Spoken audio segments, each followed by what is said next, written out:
બનાસકાંઠાના થરાદમાં હજુ પણ પાણી નથી ઓસર્યા। સોચોર હાઈવેથી મુલુપુર રોડ પર પાણી ભરાયા છે અને તેના જ કારણે વિદ્યાર્થી છે, રાહદારીઓ છે, તેમને હાલાકી પડી રહી છે। બનાસકાંઠાના થરાદ પંથકમાં જે મેઘરાજા મન મૂકીને વરસ્યા હતા, વરસાદે વિરામ લીધો છે, પણ અહીંયા પાણી ઓસર્યા નથી હજી સુધી। આ સ્કૂલનો માર્ગ છે, અહીંયા બાળકોને લઈ અને અમે આવીએ છીએ। અત્યારે તો પાણી ઓછું દેખાય છે, આથી પણ વધારે આ પાણીને વચ્ચેની ડીપની અંદર ભરાઈ રહે છે, છતાં અહીંયા આ રોડનું વર્ષોથી કામ થતું નથી અને આ રોડ જર્જરિત છે મલુપુર જવાના રસ્તે।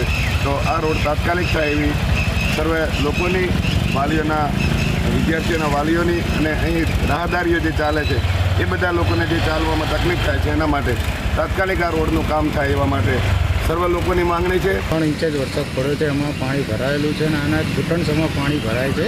આજે તો થોડું ઓછું છે અને 3-4 સ્કૂલો આવેલી છે અને એમાં વિદ્યાર્થીઓ અને વાલીઓ બધા પરેશાન થાય છે અને રાજકીય અદાવતના ગમે તે હોય કે એના હિસાબે આ પાણીનો કોઈ નિકાલ થતો નથી।